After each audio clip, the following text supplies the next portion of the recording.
I'd just go over what I've been doing with the fry. I haven't done much filming on this, which I think is good because it would have bored you with lots of little bits. Maybe I can just get it all in one now. But tomorrow I'm going to put the fry in the pond outside. So I thought this was a good last water change, good opportunity to go over what I've been doing. This definitely isn't a tutorial because I don't know what I'm doing. I'm just going to run by what I've been doing, and maybe it'll help some others. I don't know. I was really worried before I got the fry because supposedly it's like hard work. Everyone says hard work, not really, and I was like, oh, I don't know if I'll be able to manage it or whatever. But I'll just run by my little setup. So I got a 100 litre measuring bowl. I think it's 100 litres anyway, I guesstimate it to be about 100 litres. And a small aquarium heater. I did have this set to 26, but I've been lowering the temperature. I'm aiming to put them in the outside pond at 24, so for the last couple of days I've been bringing it down a half a degree every day. So it was set at 26 when I put them in, 26 degrees. A small little air pump, which runs a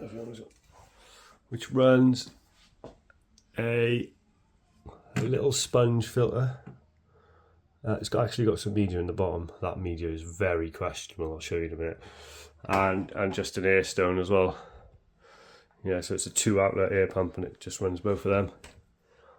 But look at the fry, they've grown so much. 3 weeks to the day I got them. They got delivered 3 weeks ago. So on the day of delivery, I opened the box and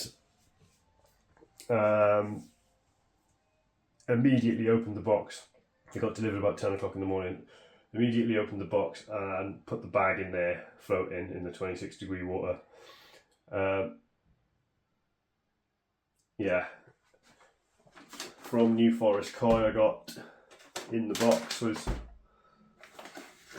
4 bags of food.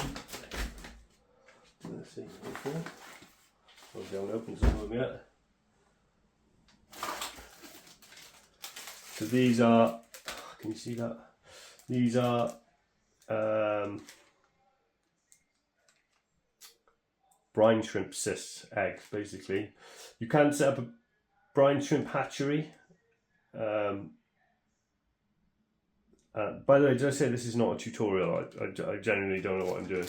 You can set up a brine shrimp hatchery, and it's best to feed them when they're really small on brine shrimp first, because someone told me that the fry, they'll only eat like moving food, so that's why you start on the brine shrimp. And after a week, or I don't know, after however long, you start feeding some of the powdered, the stage 2, the slow sinking crumb, 46% protein, ideal for koi 10 mil plus. So you feed a bit of the brine shrimp and that, so that they wean off the brine shrimp onto the floating food. I didn't do the brine shrimp. I had stuff going on, I couldn't do it, and I was really worried that I hadn't, but I hadn't lost any. So, and they were all, of equal size, which is pretty cool. I was expecting there to be a lot of, I thought, oh, maybe half of them will not take the floating food straight. They haven't been weaned, but they have. They're all good. Yeah. So in 3 weeks I've fed half that bag. Then I moved on to this one. I fed about half that one. Bigger. Haven't touched these yet. I suppose now pretty much because I used half of that one. I thought I'll use half of this next one and then I'll save that for if I do it again next year. Yeah. So I've gone over the tub, the heater, the air pump, the food. Okay, I think now I'll just do my water change. This is what I've been doing daily. So we can just set you up somewhere where you can see what I'm doing. And just double check that. Yeah, that's good. You can see that. Perfect. Yeah. Let's go this way.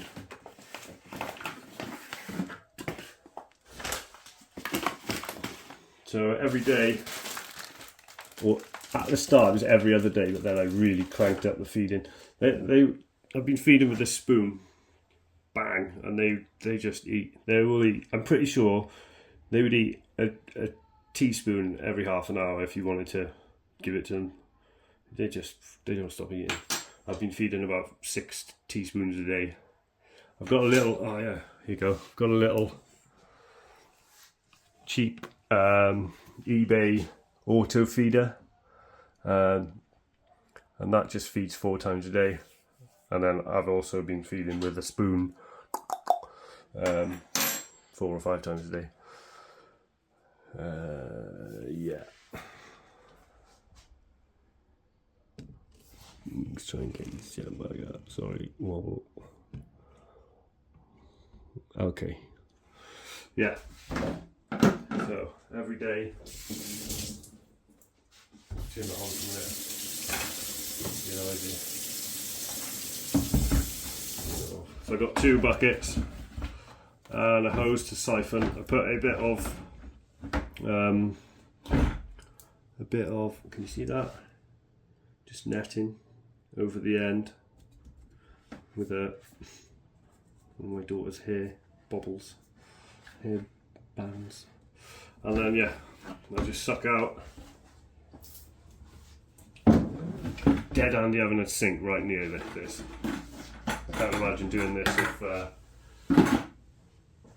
you have to walk through your house or somewhere with. And then what I do is, can you see on the bottom? Yeah, you can see all that muck over there, that fish waste. I just suck out 2 bucketfuls. And then, so you can see, suck all the waste out the bottom.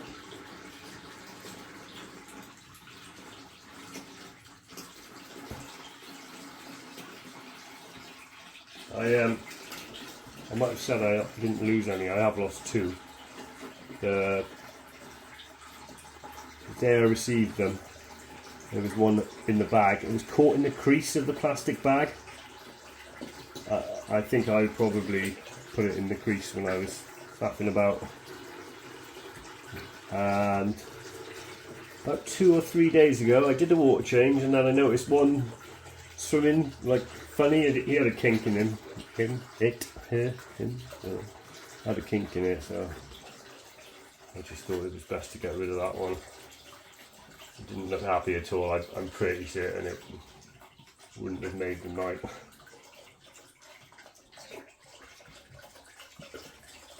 Yeah, I just clear everything off the bottom. I don't know if you can see that. I'm not too bothered.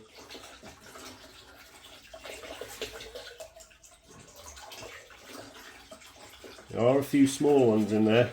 Let me go through them tomorrow morning, and like I said in my last video, I wasn't gonna get rid of any. But if they haven't grown now, they're not going to grow, are they? And I think I'm going to take out the reeds. There's some in there that are exactly the same size as the day they were delivered. Not many. 10.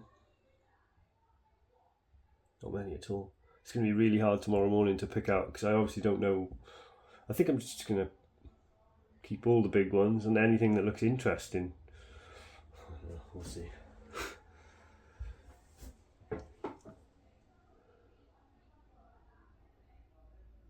Awesome, aren't they? They've gone really big. Well, I suppose they're just going to get bigger and bigger.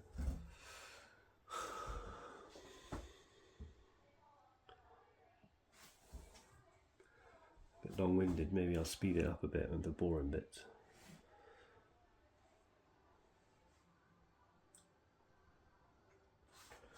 Two buckets. I do like a bucket and 3/4, because there's obviously a bit of evaporation, so I normally put 2 buckets back in, and that makes up for the evaporation. I did suck one up there once before I had that, but I found him in the bucket and put him back in.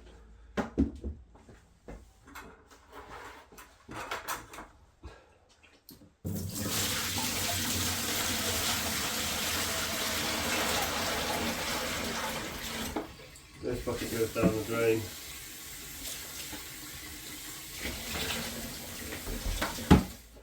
Yeah, so first bucket goes down the sink, and then I'll be getting the hot tap on, getting that warmed up. Second bucket is for the sponge filter. I've never had one of these before. Pretty good. It was like a tenner. It's got some media in the bottom, but it's definitely not good media. It looks like balls that have been painted to look like it has like lots of surface area. It's pulling a lot of waste out of the water. Not really using it for biological because I'm doing massive water changes. But you can see in there that everything cracked.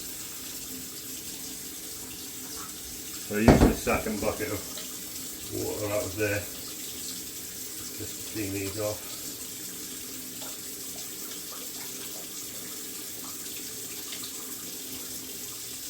And any tips, put them in the comments below. As we said, I'm winging it here.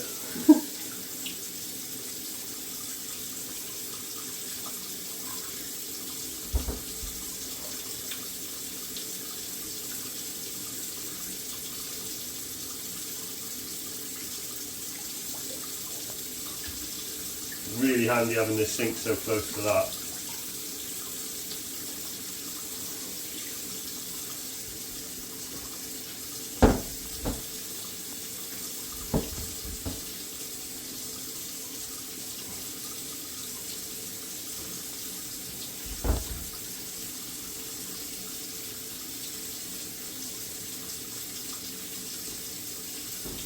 I just ran out of space on my phone, so I had to spend a minute or two deleting some files, so I'm trying to do this a bit quicker now because I'm going to get the air back on really.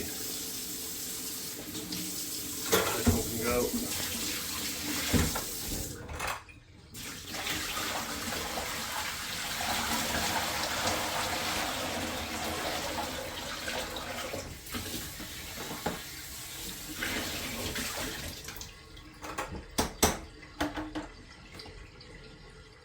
Right, hot water. It's 24.4 in there now, 24.5. I'll get that in there, got a little thermometer, tiny bit of dechlorinator.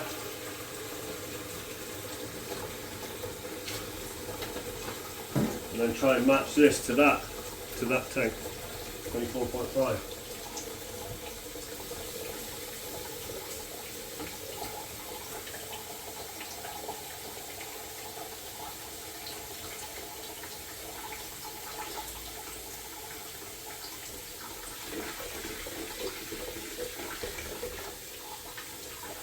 Yeah, and I've been doing this every day. Not the odd day where I've missed a day, but especially the last week I've been doing it every day. I think these buckets are 15 litres, so between 20 and 30% water change every day. And my test results have been coming back alright.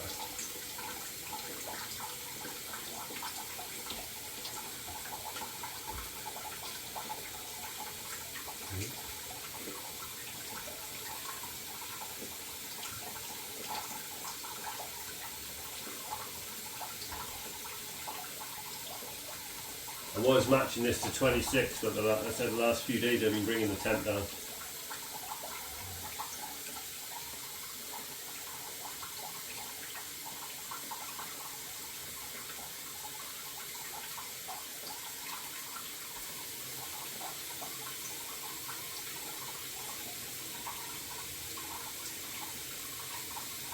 I can usually get it.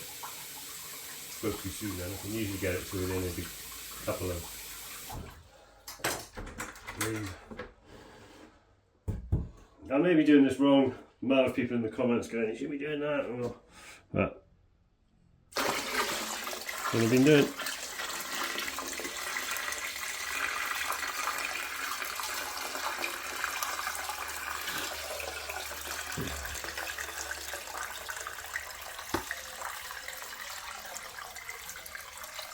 keeping an eye on that temperature. It's moved 0.1 of a degree. So it's time going to that. Probably wouldn't even notice.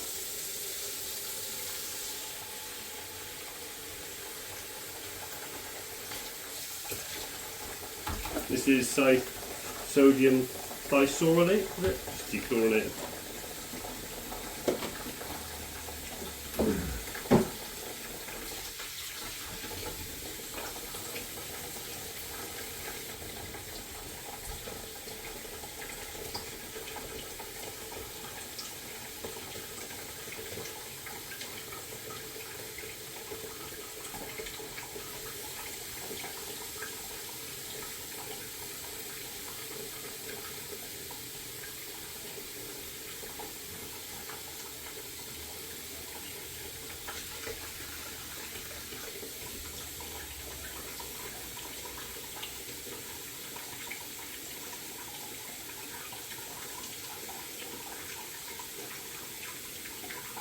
Yeah, I'm up 24.5 degrees now. The outside pond is 24. So before I go to bed tonight, I'll bring that down another half a degree.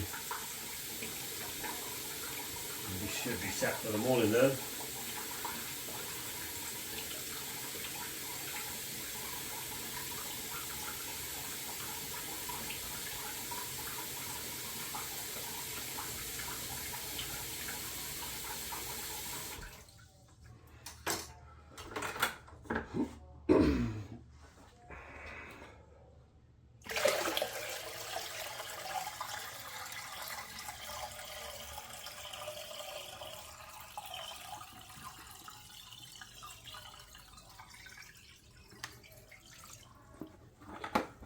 All done. Very interesting. And get that little sponge filter and air stone back on. That's it. Yeah, I'm quite glad I made this video. I think if I'd have watched this before, it's daunting. I was dead worried, you know, like a week before they were coming, I was panicking a bit, you know. And hasn't been too bad.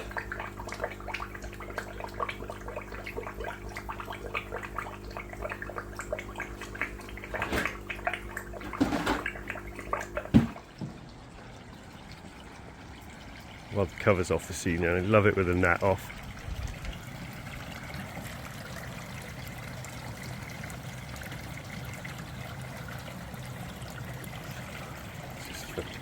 They just want to get fed all the time.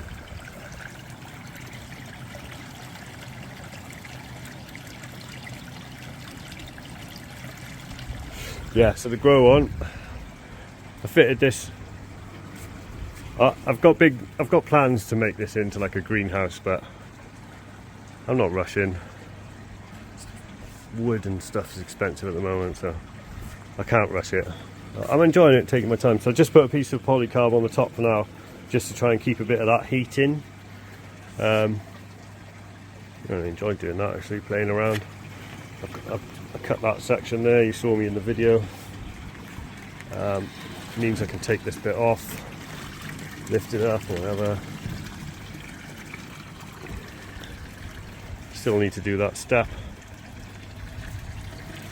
It's 24 degrees now on the button, bang on. There's my little heater down there, little 2 kilowatt heater. It cost about a £5 to heat it up to 24, but I'm going to monitor in the next couple of days and I'll let you know how much that's costing to keep hot. I had loads of comments on the last video about the water volume. Yeah, I'll get back to that in 1 second when I've done it. Yeah, so this is 24 degrees. All ready to go, I think. All that media in there.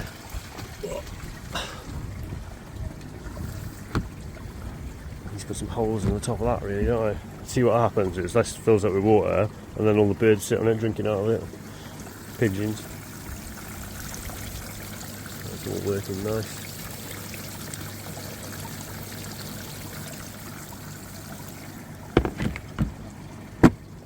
Yeah, good to go. Yeah, I want like a greenhouse over this, right on the edge. Well, I think I've told you in my other videos, this is going to be a filter house. And then that part's going to be like greenhouse. Plants around the edge and stuff. Really cool. But my priority at the moment was just getting it ready for these fry. And you see, I know you're supposed to leave a gap for gassing off. So I've got to put the air stone in there tomorrow as well. So I've left a little gap there, like, I know what it is, 10, 20 mil, 25 mil. So I'm hoping with the air stone in there, blasted in, got quite a big air pump, so the air stone in that far corner should push some air through this gap.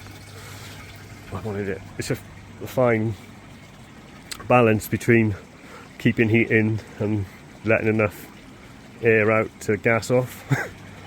I'll let you know how it goes. Yeah, I'll get them in there in the morning.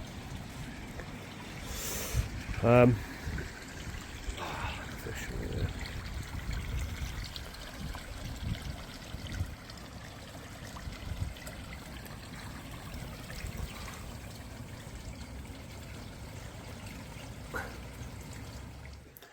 Just give them some food while we're here.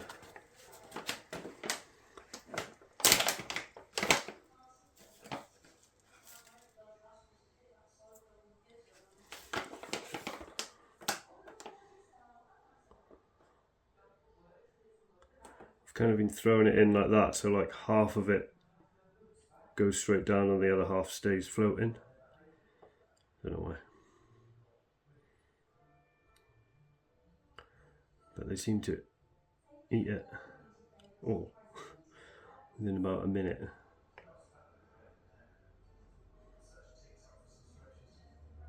They eat off the bottom, they eat off the top, and they eat as it's going down.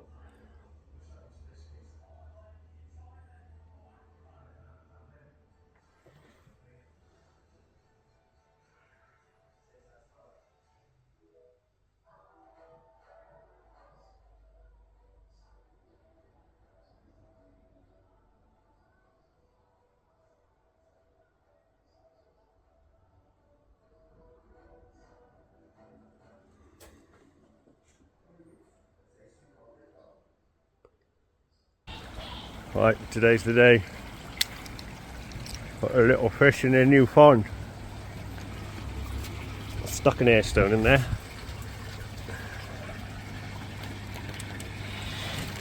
Temperature's around the 24 degrees it was last night.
Just realised that my overflow, I'd forgotten to put a little bit of net in, so I thought I'd show you what I've done here.